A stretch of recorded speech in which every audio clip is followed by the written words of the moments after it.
दोस्तों, आप सभी लोगों का इस्तकबाल है हमारे व्लॉग में। तो ये वीडियो होने वाली है ऑन डिमांड, और इस वीडियो का टाइटल आप लोगों ने पढ़ ही लिया होगा। मैं आप लोगों को फिर से बता देता हूँ, हिंदी बुक्स फॉर बिगनर्स। ये आज मैं आप लोगों को इस वीडियो में बताने वाला हूँ कि बिगनर्स जो होते हैं, जो भी जल्द ही किताबें पढ़ना शुरू करना चाहते हैं, वो कौन सी किताब से शुरू करें अपनी किताबों की जर्नी, और मैंने कौन सी किताब सबसे पहली बार पढ़ी थी। थोड़ा अपना भी एक्सपीरियंस साझा करूंगा आप लोगों के साथ, और मैं आप लोगों को अपनी राय दूंगा कि आप लोगों को शुरुआत में कौन सी किताबें पढ़नी चाहिए। तो अभी आप लोगों को आगे पता चलेगा। इससे पहले आप मेरा एक बार कमरा देख लीजिए भाई। इधर मेरी बहन किताब पढ़ रही थी, ये वाली अग्नि की उड़ान। मेरी भी इच्छा है, लेकिन इस समय मैं तो पढ़ रहा हूँ भारत के बाद गांधी। और ये मेरा भाई पढ़ रहा था इस समय सेपियंस। हाँ, सेपियंस किताब का नाम है, जिसमें मानव जाति के बारे में लिखा हुआ है। और ये तो आप लोगों ने नाम इसका सुना ही होगा, दिमाग की दुश्मन है। नहीं सुना होगा तो आप मेरे व्लॉग्स देखिए, आपको आगे सुनने को मिलेगा। तो एक शेर है कि जॉन एलिया साहब का, कि तुम जब आओगी तो खोया हुआ पाओगी, मेरे तन्हाइयों में ख्वाबों के सिवा कुछ नहीं। तुम्हें तमन्ना है मेरे कमरे को सजाने की, मेरे कमरे में किताबों के सिवा कुछ नहीं। ये तो अभी बहुत कम किताबें हैं। मेरी इच्छा है कि ये टूट भी गया है, और मैं चाहता हूँ कि इसको पूरा हटा ही दूँ, और इधर रैक बनवाऊँ, और किताबें हों इधर। बोर्ड तो वैसे ही रहेगा, और इसमें किताबें पूरी फुल हो जाएं। ये कहीं साइड में रख दूंगा, और इधर जैसे ये अलमीरा बना हुआ है, वुड से अलमीरा बनवाऊंगा, और एक प्रॉपर लाइब्रेरी बनवाऊंगा, जो कि आप लोगों के प्यार से हो सकता है। क्योंकि आप जब मुझे ऐसे ही देखेंगे तब थोड़ा बहुत आमदनी आएगी, और हम लोग किताबें खरीदेंगे। वरना इतना तो पैसा मैं पापा से मांग ही लेता हूँ कि मैं एक किताब खरीद लूँ, क्योंकि मेरी विचारधारा हिटलर की तरह है। एक बार भूखे रह लो, लेकिन एक किताब ज़रूर खरीदो। ये किताब भारत दर्शन है, मेरी पसंदीदा किताब है, क्योंकि मैं जल्द ही भारत टूर करने वाला हूँ। तो इस किताब को मैं साथ लेके चलूँगा, क्योंकि इस किताब में जैसे कोई खोज लूँ, ये पंजाब वाला चैप्टर खोल लिया तो यहाँ पर पंजाब का इतिहास पता चल जाएगा। प्राचीन पंजाब किसी ज़माने में विस्तृत भारत ईरान क्षेत्र का हिस्सा रहा है। मतलब कि ये किताब है इसके बारे में। और जो अभी मैं किताब पढ़ रहा हूँ ना, भारत के बाद गांधी, वो किताब इतनी अच्छी है कि कुछ कहने को नहीं। उसके अंदर सब लिखा हुआ है पार्टीशन के बारे में, कि जैसे आप लोगों ने सुना होगा कि बहुत सारे लोग ऐसे हैं जो पाकिस्तान में रहते थे, लेकिन उनको इंडिया से प्यार था, तो वो इंडिया में आए थे। लेकिन जब वो इंडिया में आए थे तो कहाँ गए थे? तो 4-5 जगहें हैं, जैसे दिल्ली गए थे, मुंबई गए थे, और कुछ लोग उत्तर प्रदेश भी चले आए थे। क्योंकि जो पंजाब में खेती करते थे, उनको खेती ही काम भाता था, और उनको ज़्यादा काम नहीं आते थे। तो वो उत्तर प्रदेश में आ गए, क्योंकि उत्तर प्रदेश में होती है ज़्यादातर खेती। उत्तर प्रदेश में आ गए, और जो बिजनेसमैन थे वो मुंबई के साइड चले गए। नहीं, जो नृत्य वगैरह करते थे, डांस वगैरह और सिंगिंग वगैरह, वो चले गए मुंबई के साइड। और जो बिजनेस वगैरह करते थे, व्यापारी थे, वो चले गए दिल्ली के साइड। तो अभी भी आप लोग कई ऐसे लोगों को देखते होंगे जो दिल्ली मुंबई से हैं, दिल्ली मुंबई में रहते हैं बट पाकिस्तानी हैं। और कई ऐसे भी लोग थे जो पाकिस्तानी थे लेकिन पंजाब में ही बसे, जैसे हमारे पूर्व प्रधानमंत्री डॉक्टर मनमोहन सिंह को ही ले लीजिए, वो भी पाकिस्तानी थे। मैंने पढ़ा था, अभी जल्दी मैं तुम्हारा इतिहास भी तो है। मैं भी भैया पाकिस्तानी था, मेरे बाबा पाकिस्तानी थे, लेकिन मेरे बाबा को हिंदुस्तान से प्यार था, तो वो हिंदुस्तान आ गए। क्योंकि जिस हिसाब से मेरे बाबा थोड़ा सा हिंदू धर्म को मानने वाले थे, तो जिस हिसाब से पाकिस्तान में जाते, तो पाकिस्तान में हिंदुओं की इतनी किल्लत हो रही थी, कोई इज्जत नहीं थी वहाँ पर। वो ऐसा मान लीजिए कि वो इस्लामिक देश बनना चाहता था। और ऐसा ही कश्मीर के जो राजा थे हरी सिंह, उनके सामने 2 ऑप्शन थे। पहले तो वो चाहते थे कि मैं अपना जो कश्मीर है उसको अलग ही देश बना दूं, स्विट्ज़रलैंड की तरह। लेकिन वहाँ पर जब पता चला कि इसके लिए बहुत सारी चीज़ों की ज़रूरत पड़ती है, प्रधानमंत्री सारे संविधान वगैरह बनाना पड़ता है, तो उनके सामने 2 ऑप्शन आ गए, पाकिस्तान जाएं या फिर हिंदुस्तान आए। तो जब हिंदुस्तान आते थे तो उनकी थोड़ी बहुत इज्जत होती। उन्होंने सोचा था कि पाकिस्तान चले जाऊँ, लेकिन कश्मीर में रहते थे हिंदू, कश्मीरी पंडित, तो वो अगर पाकिस्तान में जाते तो बहुत ज़्यादा उनकी किल्लत होती। वैसे कश्मीरी पंडित तो कहानी कौन सी, किताब की भी बात करो। अरे हाँ, किताब की बात कर लेते हैं। इसकी बात तो ऊपर करो चल के। तो अब मैं आप लोगों को कुछ किताबें रेकमेंड करने वाला हूँ कि कौन सी किताब शुरुआत में पढ़नी चाहिए। तो छत के ऊपर चलते जल्दी से किताबों को लेकर। एकदम कहानी सुना लगा पूरा, एकदम मुझे पार्टीशन आर्टीशन यही बता दो का। हाँ भाई है। देखो फारूक खान, क्या नाम का? किनका? फारूक खान, अब्दुल्ला खान। और उसके पिता का नाम? बाबा का नाम? बाबा का नाम था। सुनो एक और बात बता दूं, जो अभी कश्मीर के मुख्यमंत्री हैं उमर अब्दुल्ला, उनके पिताजी का भी वर्णन हुआ है उसके अंदर। उनका नाम है शेख अब्दुल्ला, उनके बाबा का नाम। और उनके पिताजी को जो ज़्यादातर पॉलिटिक्स में ही रहे हैं, बट अभी ज़्यादा उनका फारूक अब्दुल्ला नाम था। फारूक अब्दुल्ला नाम था उमर अब्दुल्ला के पिताजी का। ज़्यादा नाम नहीं सुना होगा, लेकिन उमर अब्दुल्ला तो इस समय छाए हुए हैं, क्योंकि उन्होंने पॉलिटिक्स आती है, उन्हें पॉलिटिक्स अच्छी आती है।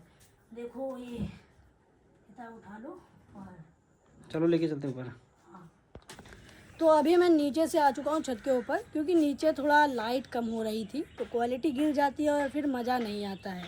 तो मैं भी आया हूँ, मेरी पूरी लोकेशन हो चुकी है और ये इस समय मेरी फेवरेट लोकेशन हो चुकी है पढ़ने के लिए, क्योंकि यहाँ पर पेड़ हैं, शांत मौसम है, चिड़ियों की चहचहाहट है और थोड़े से पतंगे वगैरह दिख जाते हैं जो कि आसमान में चार चांद लगाती हैं। तो मैं आप लोगों को अब बता देता हूँ कि बिगनर्स को कैसे शुरू करना चाहिए। जैसे जो किताबें पढ़ना चाहते हो और उनका किताबों में मन भी नहीं लगता है, तो उनको कॉमिक्स से शुरू करना चाहिए। मैं ज़्यादातर 2 कंपनियों के पढ़ता था। एक है मनोज कॉमिक्स, उनकी बहुत अच्छी अच्छी कॉमिक्स की कहानियाँ होती हैं, और राज कॉमिक्स, उनकी किताबों की मैं बात ही क्या करूँ। उनकी नागराज है और भी कई हैं जो मेरे दिल को आ गई, यहाँ आ गई है। और कई तो शैम्पू वाले भी साथ में दे देते हैं कॉमिक्स की छोटी छोटी पर्चियाँ, जैसे बीच में क्लिनिक प्लस वाले देते थे बालों की शक्ति के लिए, तो वो भी मैंने पढ़ा है। और फिर जो उसके परे हो जाते हैं, जिनको धीरे धीरे कहानियों में रुचि आने लगती है, जो चित्र देखकर नहीं, अब थोड़ा शब्दों में घुलना चाहते हैं, तो मीना की दुनिया कितना पढ़ा हो? हाँ, मीना की दुनिया की भाई बात ही क्या करूँ। देखिए मीना की दुनिया के सारे एपिसोड्स देखे हैं, उनकी किताबें पढ़ी हैं। और जंगल बुक, वही मोगली वाला जिसमें बगीरा, बल्लू और तबैकी, शेर खान, मोगली, मित्रता, दुश्मनी, जंगल के हाव भाव, उसको इसकी मैं बात ही क्या करूँ। सबसे ज़्यादा फेवरेट कार्टून रहा है एक समय पर। फिर उसके बाद मैं लोटपोट पढ़ा है, मनोज कॉमिक्स की किताबें लोटपोट, मोटू पतलू के ऊपर है, तो वो पढ़ी है। बहुत सारी किताबें ऐसी पढ़ी हैं, लेकिन अब मैं आप लोगों को बता देता हूँ कि जो चित्र देख देख के थोड़ा सा चित्र देखने से ऊपर आ चुके हैं, उनका थोड़ा शब्दों से खेलने का मन करता है, और वो ये किताब पढ़ें। ये किताब आप लोगों ने इनका नाम तो बहुत जगह सुना होगा, है जूलियट तेरा रोमियो सैड मी, रोमियो गली विच खड़ा, ऐसे दिलजीत दोसांझ के कई गाने हैं जिसमें उन्होंने हाय रोमियो जूलियट नाम लिया है। बहुत अच्छी कहानी ये भी है, प्यार मोहब्बत वाली है, थोड़ी लव स्टोरी है। लेकिन शुरुआत में आप लोगों को इन जैसे राइटर्स को ही पढ़ना चाहिए, शेक्सपियर जैसे राइटर्स को, जो ऐसी कहानी लिखते हैं जैसी आप लोगों की दादी सुनाती होंगी कि एक राजा था, एक रानी थे, उनके 3 बच्चे थे, तीनों बहुत ही महान थे पर बुद्धि से थोड़ा कमज़ोर थे। ऐसी कहानी सुनाते थे मेरी दादी लोग, अभी भी सुनाती हैं कभी कभी। और मेरी दादी गानों की बहुत ज़्यादा शौकीन है, सुने होंगे आप लोगों ने मेरी दादी के, जिया जारन बालम हमका मिले।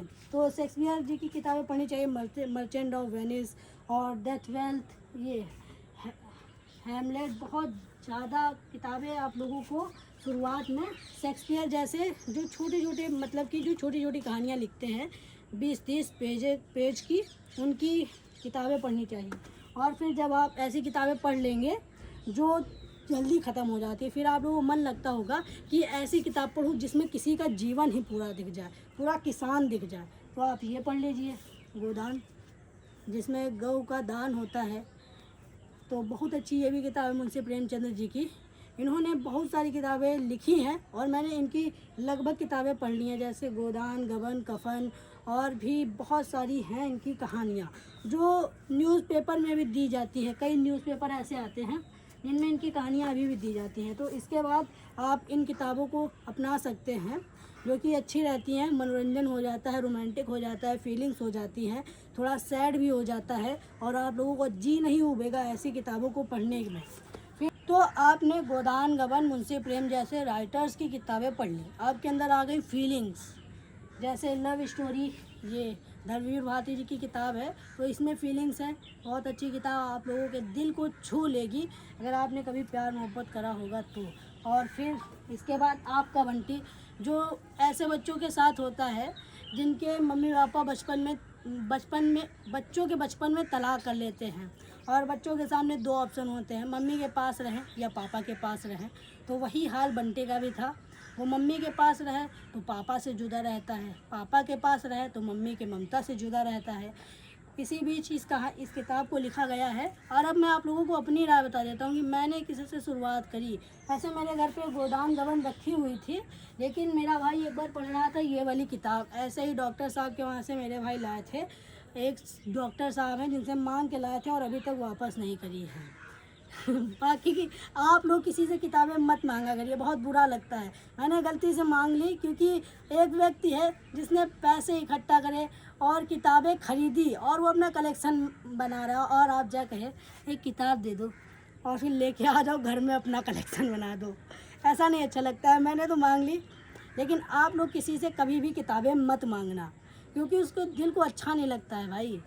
बहुत ज़्यादा बुरा लगता है कि उसी किताबों को कितनी लगन से ख़रीदा, पढ़ा और फिर कोई आके मांग ले गया, बहुत ज़्यादा बुरा लगता है। तो ये किताब मैंने पढ़ी। ये बीच में हमारे उधर मुंह नचवा और चोटी काटने वाला एक बार बहुत ज़्यादा चला था कि उल्टी ये थियरी बन रही थी कि रात को अगर बाल बांध के नहीं सोओगी तो चोटी काटने वाला आएगा, चोटी काट के ले जाएगा, गंजी करके चला जाएगा, मुंह नचवा आएगा, मुंह नोच लेगा। तो उसी बीच ये किताब मेरे जीवन में आई और मैंने इसको पढ़ा, थोड़ा पढ़ा तो अपने समाज का पता चला कि इसमें एक साइको किलर है जो बच्चों को ले जाता है, उनको मारता है और उनकी हड्डियों को उबालता है, उनके बोन मैरो निकालता है और शौक़ से खाता है, उनके खून को ठंडा करके बड़े ही शौक़ से पीता है। और ये जो आदमी होता है इसमें पहले ऐसा नहीं होता है, जब उसके बच्चे के साथ ऐसा होता है, उसके बीवी के साथ ऐसा होता है, तब ही वो ऐसे बुरे काम करना शुरू करता है। ऐसे ही हमारे स्टूडेंट्स के साथ भी हो रहा है, उनको अभी न्याय नहीं दिया जा रहा है। जैसे एसएससी प्रोटेस्ट में इतने बच्चे क्यों आए? क्योंकि उनको ज़रूरत थी, वो अभी आए, उनके अंदर बात उग चुकी है कि अगर अपना हक पाना है तो प्रोटेस्ट करना पड़ेगा, और वो आगे चल के हिटलर जैसे लोग बन जाते हैं और फिर आप उन्हें गाली देते हैं बिना पढ़े उनको। जब आप हिटलर को पढ़ेंगे और फिर आप लोगों को समझ में आएगा। और फिर सबसे आखिरी में आप लोगों को ये किताबें पढ़नी चाहिए। शुरुआत में पढ़ेंगे तो आपको रत्ती भर भी समझ में नहीं आएगा, उचकना पड़ेगा इसके लिए, क्योंकि सर के ऊपर से जाएंगी। और ओशो जैसे लोगों से दूर ही रहे अगर आप शुरुआत कर रहे हैं। मैंने पढ़ा, मैंने समझा, पहले तो पढ़ता था कुछ समझ में नहीं आता था, बस बीच में जो चुटकुले आ जाते थे वही सुन के मज़ा आ जाता था। लेकिन फिर पता चला वो बात बहुत गहरी करते हैं, लेकिन हमको केवल चुटकुले पसंद आते थे। एक मुल्ला है उनके बस ऐसे ही कहानी बना के सुनने में मज़ा आते थे, लेकिन जब थोड़ा पढ़ा तब समझ में आया कि क्या बात हो रही है। बाकी आप ओशो लोगों से दूर ही रहिए। अगर शुरुआत कर रहे हैं थोड़ा पढ़ लीजिए, शब्दों के बारे में जानकारी ले लीजिए और फीलिंग्स को समझ जाइए। और शुरुआत अगर आप कर रहे हैं तो ऐसी थोड़ा अंधविश्वास वाली किताबें पढ़िए, मतलब कि अंधविश्वास नहीं जिसमें इनलॉजिकल बातें हों कि कोई आदमी बच्चों को मार के खा रहा है। ऐसा नहीं है कि आप सीधे धार्मिक किताबों में ही लग जाएं। ओह माय गॉड, वो भी तो अंधविश्वास होता है, कट कर देना है। तो शुरुआत में आप लोगों को धार्मिक और ओशो जैसे लोगों को नहीं पढ़ना चाहिए, क्योंकि वो आपकी बुद्धि को भ्रष्ट कर देंगे। शुरुआत में आप लोगों को कहानियाँ पढ़नी चाहिए जिससे आपका मन भी लगा रहे और आप ऊबे ना। फिर आप जैसे जैसे किताबें पढ़ेंगे और आप लोगों का किताबों में मन लगने लगेगा, और फिर आप लोगों को पता ही है इंसान के साथ क्या होता है। अगर एक बार किताबें किसी की दोस्त बन गई तो वो कभी साथ नहीं छोड़ती हैं, पूरे जीवन बैग में पड़ी रहती हैं और कुछ ना कुछ सिखा के ही जाती हैं किताबें। तो आप लोग किताबें पढ़िए और अपने बच्चों को दिखाइए कि किताबों को पढ़ने से क्या होता है। क्योंकि आजकल जो लोग हैं वो स्कूल में भेजते हैं बच्चों को और उनको लगता है कि टीचर्स ने बहुत सारा होमवर्क दे दिया तो हमारा बच्चा प्रगति पर है, लेकिन उनको ये नहीं पता है कि होमवर्क किस पे दिया जा रहा है। अगर मान लीजिए कि भगवान बुद्ध पर कहा कि जाओ तुम उनके परिचय लिख के लाओ, हाँ अच्छी बात है, उनका परिचय जान गया कि उनका जन्म 563 BC में हुआ, उनका नाम सिद्धार्थ था, बचपन में उनकी मम्मी का नाम ये था, उनके पापा का नाम वो था। टाइम हो रहा है। अरे टाइम हो रहा है, चलो हाँ। तो बाकी ये बात तो होती है कि उन्होंने याद कर लिया, रट लिया, लेकिन आप उनको किताबें पढ़वाएंगे और फिर लेके जाएंगे लुम्बिनी और वहाँ पर दिखाएंगे ये वही पेड़ है जहाँ पर भगवान बुद्ध ने एनलाइटमेंट हासिल करी थी, तो बच्चे थोड़ा समझेंगे और रुचि भी लेंगे। तो आप लोग अपने बच्चों की किताबें पढ़िए और आप भी किताबें पढ़िए, क्योंकि जब आपको बच्चे देखेंगे तभी पढ़ना चाहेंगे। अब आप सुट्टा पी रहे हैं और अपने बच्चे से उम्मीद कर रहे हैं कि हमारा बच्चा इसके बारे में सोचे ना, तो क्या ही आप उम्मीद कर रहे हैं। बाकी ये व्लॉग यहीं तक। व्लॉग देखने के लिए धन्यवाद, thanks for watching, bye bye. आप लोगों को ये किताबें एक बार ज़रूर पढ़नी चाहिए, not promotion, it's my feeling. तुम इतनी बातें करे लगा तो लग रहा कि बहुत वहाँ ब्लॉग लग रहा 3-3 घंटे के बनाइया हैं। ठीक है, कट दे भाई देख लेते यार, कर दे। काट दो।